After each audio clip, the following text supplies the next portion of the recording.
Hello beautiful buds, welcome back to my channel and welcome to the first Christmas video of the season on my channel. So I know a lot of you are probably like blah blah blah, it's too early to celebrate Christmas, but consider this, life is hard enough without not letting people enjoy the little things. So if Christmas is not your jam yet and you want to wait until after Thanksgiving, totally cool.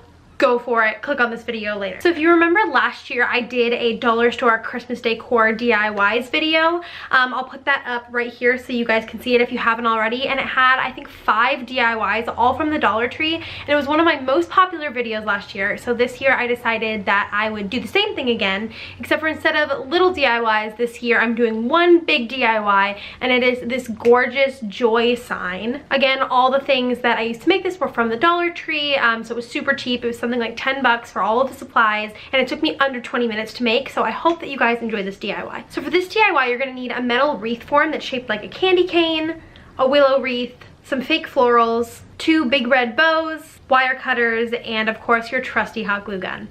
So to make the J, we are going to take the wire wreath form that's shaped like a candy cane, and we're going to turn it upside down and backwards so that it looks like a J. I got this fake garland. It's 15 feet long, which was absolutely perfect for me, and I just wrapped it all the way around the form. And then I just kind of glued all of my fake florals onto the garland. I used some fake poinsettias, lots of little gold berries, some pine cones, and I kind of just placed them so that the colors weren't too close together. And I love the red and green and gold aesthetic of this. I think it's really cute. Make sure that you're gluing the flowers onto it on the right side, because the first time I tried to do this, I did it backwards, so the J was backwards, so don't be like me and don't do that. When you're done with all of the fake flowers, you can go ahead and set that aside, and we're gonna move on to the O. So for the O, I'm using this 10-inch willow wreath. Again, I got this at the Dollar Tree, and all I'm gonna do to this is wrap some copper fairy lights around it, because I really want it to have that woody texture to kind of balance out with the wreath J. Then lastly, for our Y, we're gonna take these 2 big red bows and just kind of pull them apart. They're just stapled together, so they're really easy to get apart, and we're gonna take the tails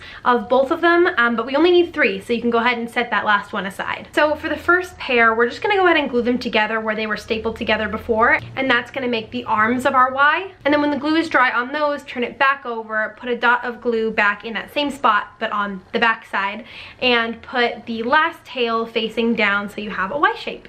Now all you need to do is hang these letters up to spell joy. You can do it vertically, horizontally, basically any way you want to. And I love this project because it's so pretty. There's everything that you could love about Christmas. You've got your wreaths and bows and all those nice Christmas colors. You could really modify this and make it however you want. I also thought about doing the O from ornaments and just doing like a little O made out of ornaments and gluing them all together, so you could definitely do that. But it is a really large statement piece, and it's so inexpensive. And that is it for this DIY. I hope that you guys enjoyed it. Please don't forget to subscribe if you like DIYs and or Christmas, because we do a lot of both of those things on this channel, and I would love to have you here as a bud. I will see you guys all with my next video, but until then, I hope you're having an amazing day wherever you are. Bye!